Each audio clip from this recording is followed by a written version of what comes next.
नमस्कार, आप देख रहे हैं आज तक। आपके साथ मैं हूं शुभांकर मिश्रा। फिलहाल हम जहांगीरपुरी मौजूद हैं, वहीं पर जहां पर ये पूरी घटना घटित हुई थी। लेकिन इससे पहले इस कार्यक्रम की शुरुआत करें, तमाम लोगों से बातचीत करें, आपको तमाम रिपोर्ट दिखाएं। हम आपको सुनवाते हैं यहां पर स्पेशल सीपी दीपेंद्र पाठक की तरफ से क्या कुछ कहा गया इस पूरे घटनाक्रम को लेकर, कौन है मुख्य साजिशकर्ता, किस पर आरोप है, ऐसी तमाम बड़ी बातें उन्होंने प्रेस कॉन्फ्रेंस के बाद मीडिया से मुखातिब होते वक्त कही। हम आपको वो बातचीत सुनवाएंगे जिसमें तमाम बड़ी बातें उन्होंने बताई है। उन्होंने बताया है कौन है वो साजिशकर्ता जिसने ये प्लानिंग की, उसका रिकॉर्ड क्या है, क्या कुछ तफ्तीश में अब तक निकलकर सामने आया है, इस साजिश के पीछे दिमाग किसका था, ऐसी तमाम बड़ी बातें, तमाम वो सवाल जो हर किसी के जहन में थे, वो जरा सुनिए। उसके बाद ग्राउंड जीरो से हम आपको दिखाएंगे इस खबर से जुड़ी हर एक छोटी बड़ी खबर।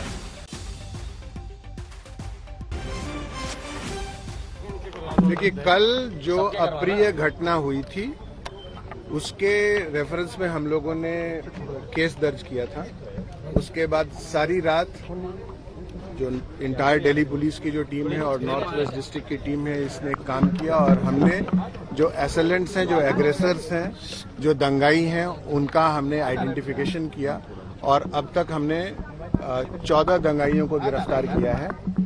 उसमें जो मेन सरगना है वो भी इन्वॉल्व है और दूसरा जिसने गोली चलाई थी उसको भी हमने गिरफ्तार किया है और जो वेपन ऑफ ऑफेंस है उसको भी हमने रिकवर किया है। इसके अलावा जो इलाके में जो भी मौजूद लोग हैं और तमाम जो सिटीजन्स एंड नागरिक हैं उनके साथ हम कॉन्टिन्यूअस कम्युनिकेशन में हैं।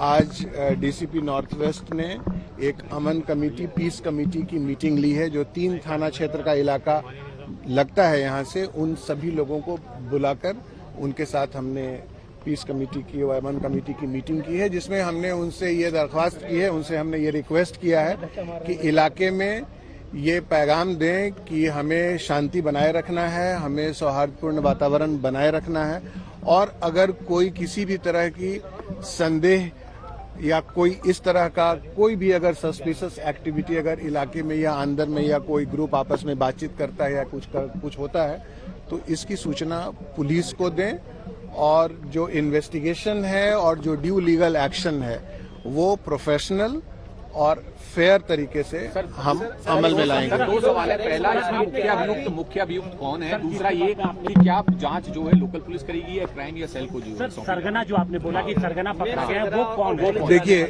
एफआईआर में जो नामजद अभियुक्त है उसको हमने अरेस्ट किया है। एक बात अंसार, एक बात, और दूसरी चीज चूंकि ये अभी इन्वेस्टिगेशन चल रहा है, किसका क्या रोल है, क्या बात है, क्या कॉन्स्पिरेसी है, क्या बातें थी और कितने लोग हैं और बहुत सारे लोगों का आइडेंटिफिकेशन चल रहा है और जो न्यूएंसेस हैं अपराध के, जो अप्रिय घटना जो हुई है, अनफॉर्चुनेट इंसिडेंट हुआ है, उसके तमाम न्यूएंसेस के ऊपर हम कार्रवाई कर रहे हैं, उस पर हम काम कर रहे हैं। पुलिस करेगी इन्वेस्टिगेशन या फिर क्राइम या फिर सेल को? देखिए, अभी एज फार एज हमारा बड़ा फोकस्ड काम है और अभी जो नॉर्थ वेस्ट डिस्ट्रिक्ट पुलिस इसका इन्वेस्टिगेशन, इसकी विवेचना कर रही है और वो असलम और अंसार के बारे में पूछ तो बोल तो लें तो यार, वो हम कर रहे हैं।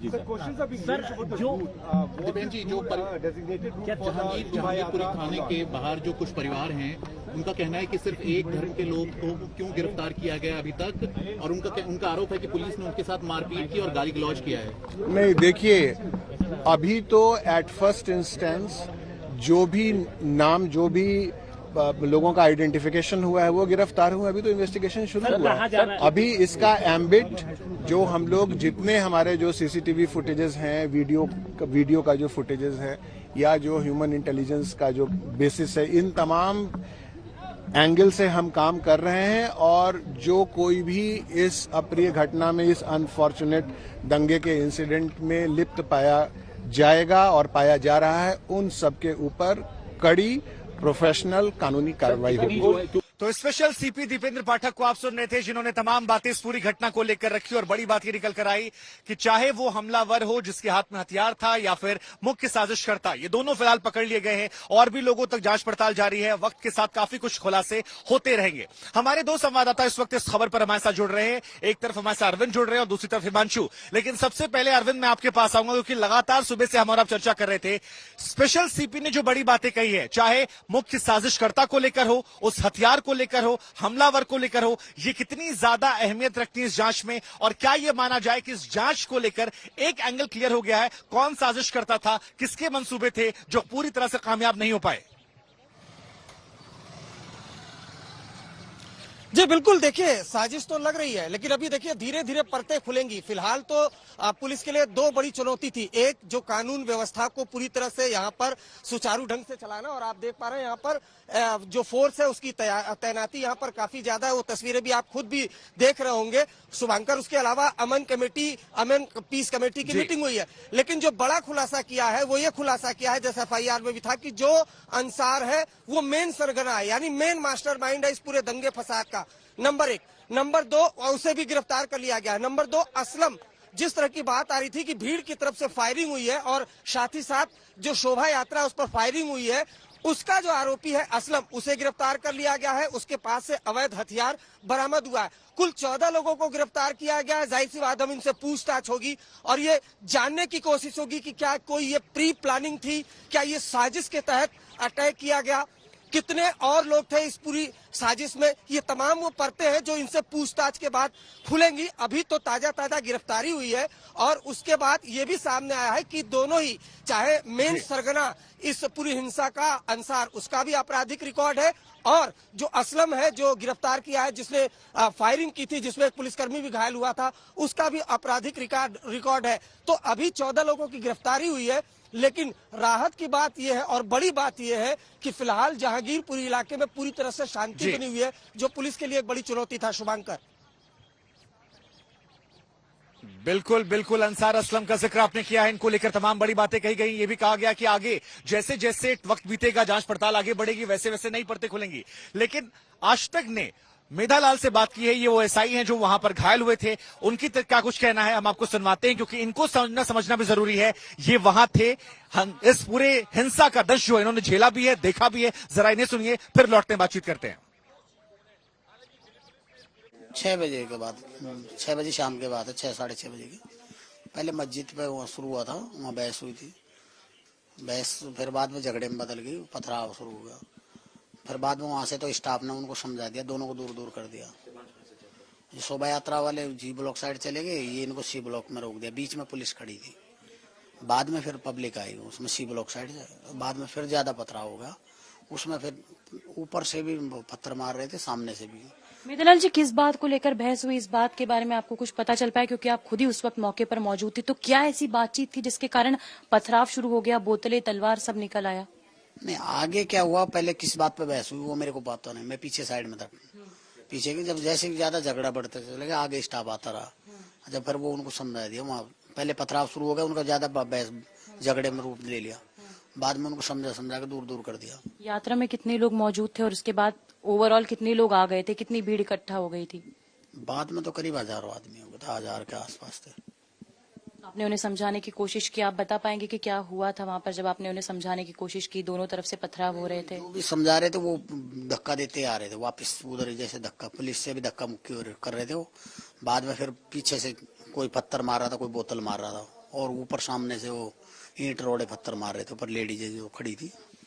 किस तरह से हमलावर आक्रामक होकर क्या किन किन चीजों का इस्तेमाल करके हमला करने की कोशिश कर रहे थे? ज्यादातर तो पथराव कर रहे थे और कांच की बोतलें थी, और हथियार तो खैर उसमें ले रखे थे, तलवार भी ले रखी थी। हमारे कांस्टेबल को भी लगी थी तलवार, बाजू में भी और पीछे भी। आपको किस तरह से गोली लगी? आप बचाव में थे या फिर आप जो गाड़ियां जल रही थी उन्हें हटा रहे थे? आप क्या कर रहे थे? आपको कैसे लगी? इधर से सामने पथराव हो रहा था, उधर के तरफ मुंह करके खड़े थे उनको रोकने के लिए। वो दूसरे वाले दूसरे साइड में खड़े थे, वो उनके बीच में खड़े थे। तो उस वक्त आपको गोली लग चुकी थी? हाँ, गोली सामने से आई, जो लगने के बाद फिर मैं हॉस्पिटल चले गया। अच्छा, उस वक्त कितने सारे पुलिसकर्मी, कौन कौन था वहां पर? मौके पर कितने पुलिसकर्मी मौजूद थे भीड़ को कंट्रोल करने के लिए?